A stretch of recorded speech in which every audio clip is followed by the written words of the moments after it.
So, you want to save the world with clean energy?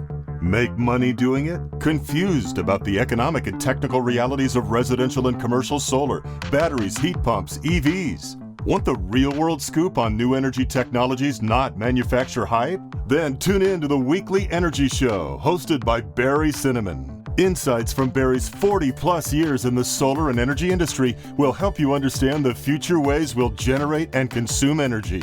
And now, here's Barry.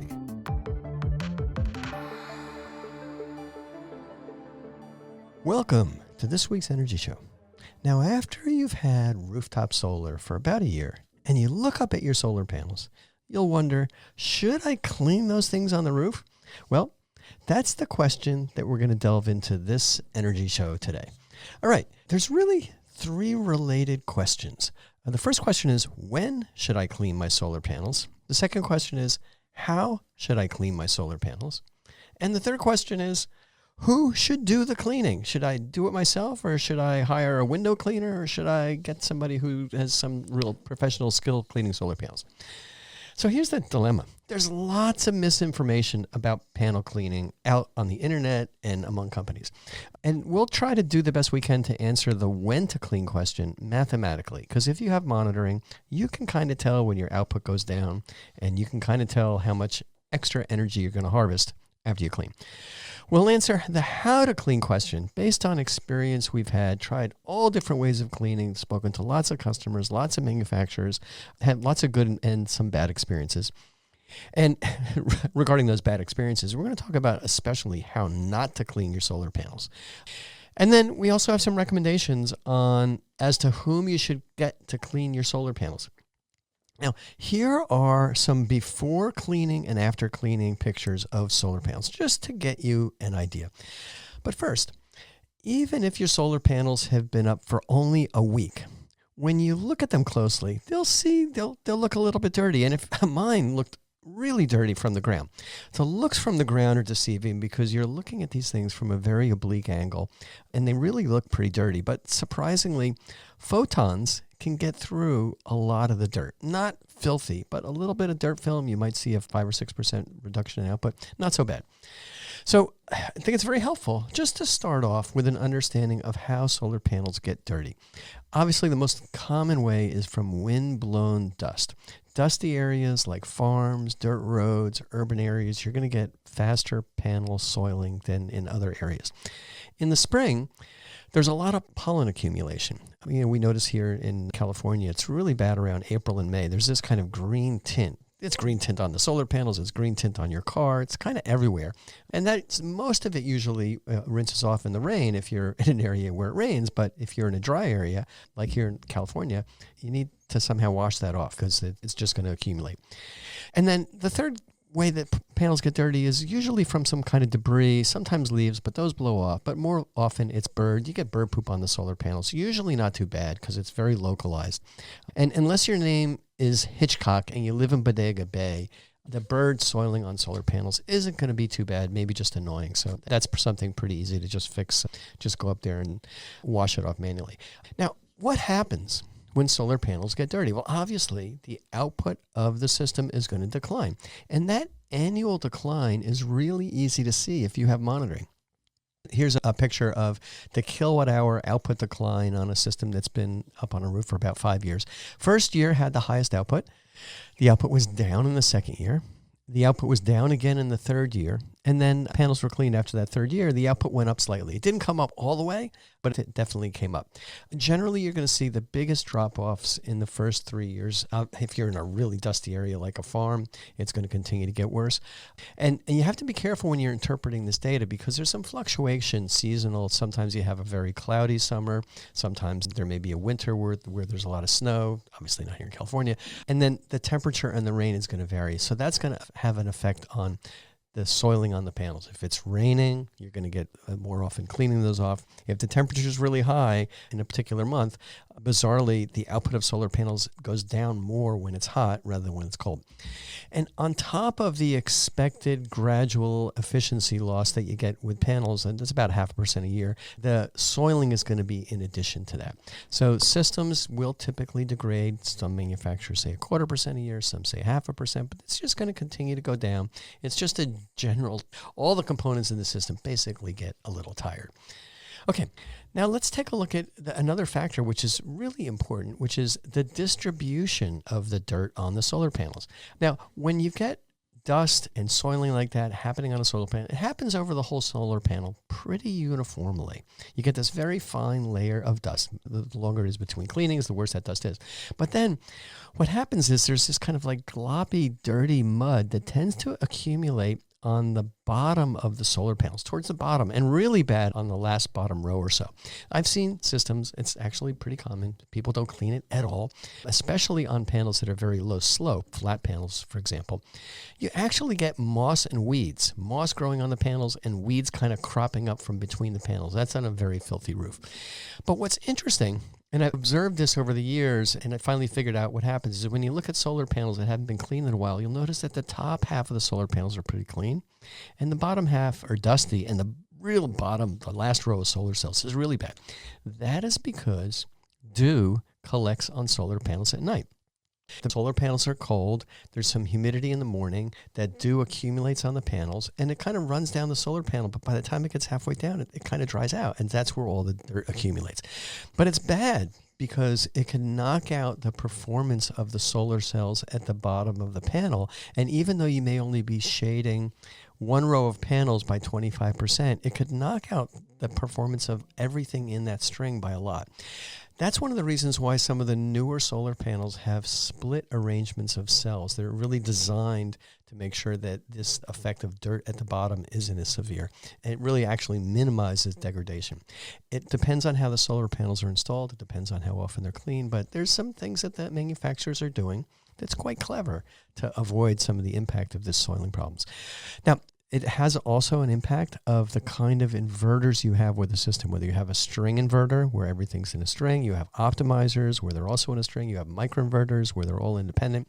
But what's interesting is that since the soiling happens uniformly across a whole system, the type of inverters you have usually doesn't have a really big impact. Unless one panel is really, really badly soiled, in which case a pure string inverter with no optimization that has one bad panel on a string, they may really be affected. Now, I used to think that a really hard rain was good. And obviously that hard rain is good to get the panels clean. Light rain isn't going to do it. But you have this stubborn dirt and sap at the bottom of solar panels. You see this on the East Coast where you kind of get regular thunderstorms. That doesn't come off even in a downpour. It's that kind of dirt at the bottom of each solar panel is really going to need to be scrubbed off. There's just no avoiding it. Okay, now here are some factors that affect when you should clean your solar panels. I kind of look at things mathematically as long as we have the data, taking into account the output of the system before cleaning and after cleaning. And also under what general circumstances. So don't even look at the monitoring, but see in what areas, what circumstances does it mean that you should clean more often. Now, first, places where it doesn't rain and you're not going to get any cleaning from rain, like the desert, like California, you're going to want to clean more often. Places where it's very sunny, like the southern part of the U.S., Florida, California, Texas, you're going to lose more energy when the panels are dirty than if you're in a more northern area where there's just not as much sun. Bigger systems, you're going to want to clean those more often because it's generally more cost effective on a per panel basis to clean a really big array, and you might as well get those savings. Now, it depends on the tilt angle of the solar panel. If the solar panels are steep, the rain will wash off that soiling faster. Maybe even the dew is going to wash that soiling off. But if the panels are 20% tilt, which is 20-25% tilt, which is the tilt angle in most of the U.S., you're going to get more dirt accumulation. And the worst is when solar panels are installed completely flat. And sometimes people have flat roofs. They're membrane roofs, pretty good roofs. They're sealed. I've seen a lot of systems where the solar panels were installed completely flat. Now, it's interesting. that if you put the panels on flat and there's no space between the panels, you can get more solar panels on that roof. And I think that's why some installers like, screw it, we're not going to bother tilting them. And that's going to be more work with a tilt-up rack, and we can't put as many panels on there. The problem is when they're completely flat, they get dirty really fast. There's no place for the mud and the debris to go, and they just kind of puddles. So you always want to make sure those solar panels are tilted. And we've been to a number of projects where they're flat, and we kind of have to go back because the installer cut corners and put it on a tilt rack, maybe a 5 or 10% tilt, so that they run cleaner. And also, you're going to collect more energy per solar panel if the panels are tilted towards the south rather than if they're completely flat. So basically, you can look at these economics on the energy savings and the cost of the cleaning when you think about when you should clean. Okay, so this kind of amazes me, and I'm looking at all the different recommendations around the internet and company manuals and warranty agreements, whatever, about how to clean. There's a lot of really bad cleaning advice out there. Now, the internet's a great thing, but it also kind of collects and focuses bad information. And, I don't really know how to change that. Maybe ChatGPT or Google AI isn't listening to our podcast, but there's a lot of bad advice out there. I'll give you some examples. So Clean Technica says you don't need to clean your solar panels. That's just flat out wrong. Maybe in some areas you don't, but if you just look at the data and you look at the cost to clean the solar panels, you save money by cleaning your solar panels. Several websites recommend cleaning once or twice a year. I mean, I typed into Google AI before I did the podcast, and Google AI says, in general, you should clean your solar panels at least once or twice a year, depending on your location and the amount of debris accumulating on them. Well, that's good advice if you're OCD or if you have the time and you're not afraid of heights to do it yourself that often. But if you're paying somebody to professionally clean it, there's a cost involved. Not going to make sense to clean them twice a year in general. I feel like there was a way to put Google AI chatbot on the roof and see if it's afraid of heights and see if it actually wants to go up there twice a year. Another bad advice, really bad advice. Use tap water to clean the panels. Wrong. There's minerals in tap water. It's called hard water, and that will stain your panels. Those minerals precipitate out when the water dries, and that is white film on there, and that's reflective, and so photons don't get through that. It's like when you park your car on a lawn or near a lawn, and there's a sprinkler that sprays on the side of your car, you get white spots or film on the car. The same white spots and film is going to show up on your solar panels, and that's going to degrade the system and create even a bigger problem. We'll talk about that later. Another website called Energy Matters says clean from the ground using a hose. Now, back in 2001, 2002, when I started, I was like, man, maybe I'll try that. But I've never encountered a system that could be cleaned properly from the ground with the hose. It's worse than a heavy rain. The tap water from the hose often has minerals that will stain your panels. So do not even think about using just plain hose water unless you have treated soft water. You have a water purifier, water softener, and you know that water's soft. There's not a lot of minerals in there. And that's still not going to be able to brush off the caked on dirt that usually kind of sticks on the panels at the bottom.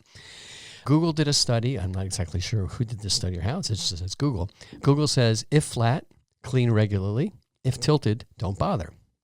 It's not really that binary. Yeah, if it's flat, you want to clean at least once a year, get that mud off. If it's tilted, you still have to get it cleaned. Tilted panels still need cleaning. You can just see, if you take a look at the soiling pattern on panels, you'll know. So our advice as a solar and battery contractor, we've been cleaning solar panels since 2001. And unfortunately, what I learned pretty quickly is cleaning solar panels is a break-even business at best. We do it as a service to our customers. It's very hard to make that a profitable project, profitable task, profitable service, because we want to do it right. It requires the right equipment. It requires insurance. It requires rooftop safety anchors. We're following OSHA safety procedures, and we just want to do it that way, and we do a good job. And I would say most other solar contractors that do cleaning have their act together and obey those OSHA rules, and they're going to do it carefully. It's not like just washing windows you can do from the ground. The video that you're seeing over here is how we clean solar panels with a deionized water filtration system, and that's basically the best way that we found so far to do it. There's no drones that can kind of fly over the house and clean it. You got to just use the right kind of materials, use the right water, and scrub that soiling off the bottom of the panels. Now let's take a look to see what happens from actual data before and after solar panels were cleaned. So in this example, The system was brand new in the first year, and the first year output was 18,880 kilowatt hours. Now, the output kind of on a per day basis went down over the year because the panels gradually got soiled, but that was the first full year of operation. By the third year, that output had gone down to 16,597 kilowatt hours, down by 12%. That's pretty typical considering average soiling, average rain, things like that. We had some rain, but the output went down 12%. And that was on top of what we had expected the output to go down by about 4% in the very first year. So it's really easy to kind of get that data from a monitoring system if you have system level monitoring, which almost everybody has. Now, the next thing is kind of interesting to look at the monitoring data in the days before the cleaning was done and the days after the cleaning was done. And as long as the weather and the sun intensity was basically the same before and after, you can kind of get some data out of that. So looking at this data, after the cleaning, the output went up by 13%, average over several days. Hooray, that's great. But as I mentioned, the panels will very quickly become 2-3%, maybe 4% soiled again. So it's reasonable after a cleaning to expect the output over the next 3 years to increase by 5 or 10% over that time. And then you're going to save money. So that 5 or 10% increase would generate an additional 900 kilowatt hours per year. And at an average price, and this is high for California, but an average price of 50 cents a kilowatt hour, that would save $450 a year. So you save a lot of money in California. If you were to do this in a location where electricity rates were much lower, say 25 cents a kilowatt hour, you'd save $225 a year.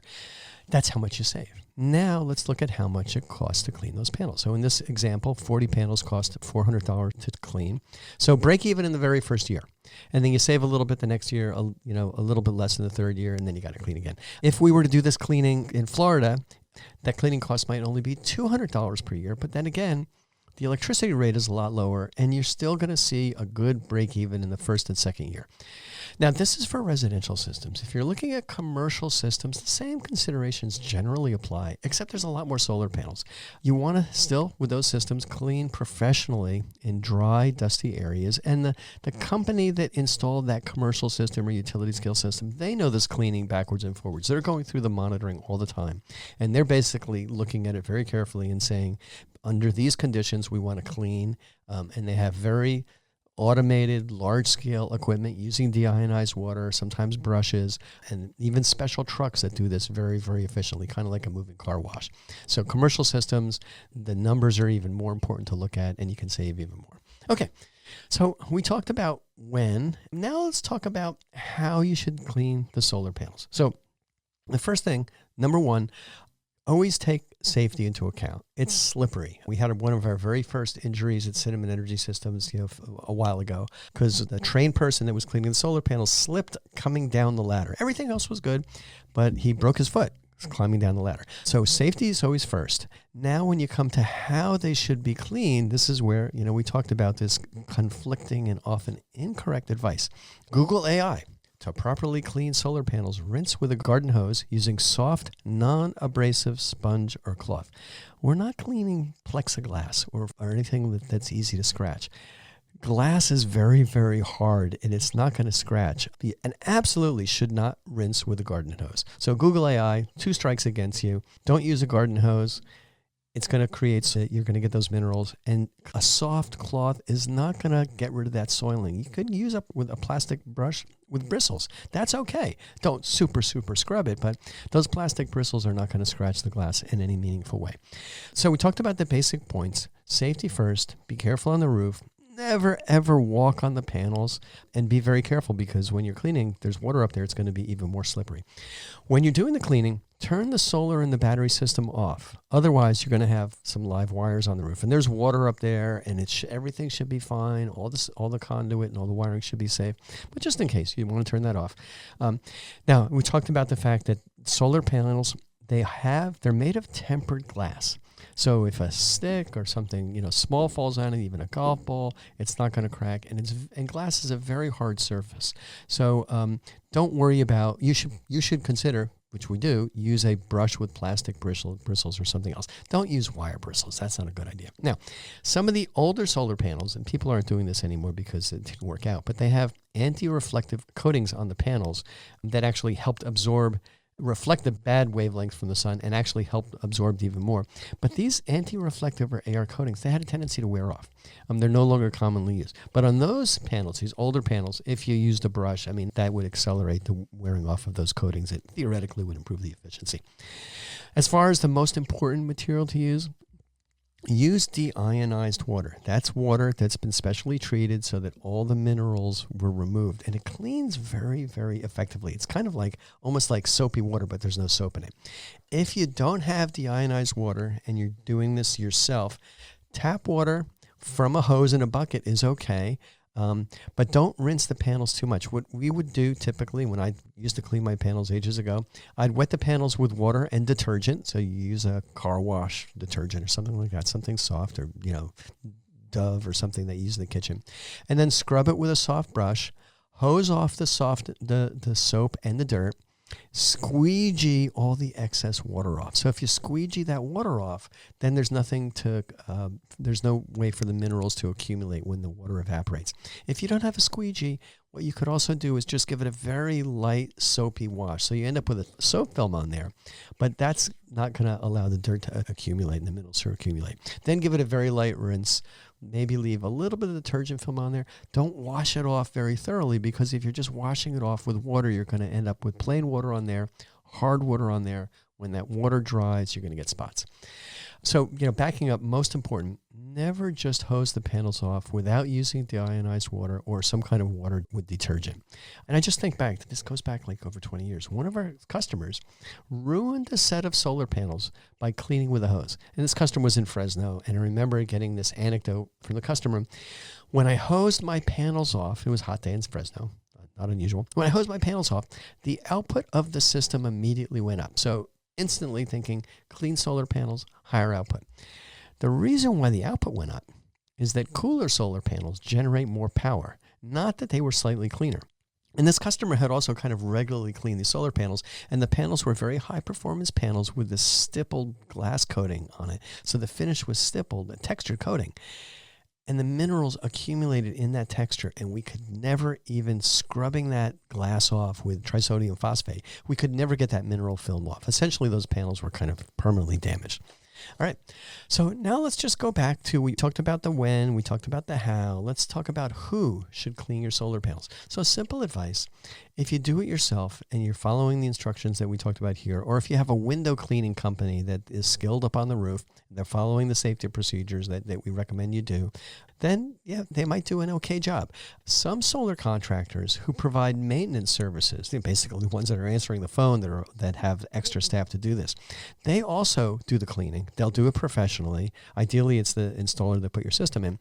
And they also can do a system check when they're there. So they're looking for things like, over the years, maybe a wire loosened or connections are loosened, or there's debris accumulated around inverters. I noticed my inverters, somehow they attract spider webs. And that's going to generally affect the heat performance of the system. Making sure that all the equipment is still properly grounded. Sometimes the grounding wire comes off. And the contractor should confirm the monitoring to make sure that the monitoring is working, which is the most common problem with systems. And also just to check to see if there's debris under the panel. So if there's a little bit of debris, that's something that the cleaning company could do. There's situations that we've seen where there's actually birds' nests or squirrels' nests under the panels. That's a lot of work to take out. The panels have to be lifted. The debris and the animals have to be carefully removed. We recently took out some baby squirrels and put them down near a tree. And then if you are having critters under there, there's something called critter guards that will pretty typically put around the perimeter of the array so that doesn't happen. Okay, so simple advice. It can be done do it yourself. You find a window cleaner, but I'd recommend finding your solar contractor to do it. To wrap up, be considerate of the poor photons that have just completed a 92 million mile journey from that fusion reactor at the sun. If your panels are dirty, you are causing trillions of premature photonic deaths when they collide with dirt molecules on your solar panels. So I beg of you, please, give these photons the chance to knock an electron loose from an eager semiconductor. instead of being converted to heat and banished to quantum hell. That's what happens when a photon hits dirt and dust. Not only will you save these valiant photons, but you'll also save money because you'll get many more kilowatt hours of electrons and electricity from your rooftop solar system every year. That's all the time we have on this week's Energy Show. Thanks to all of our listeners for tuning in. And if you missed any of today's show, you can go to our website at energyshow.biz and listen to the podcasts.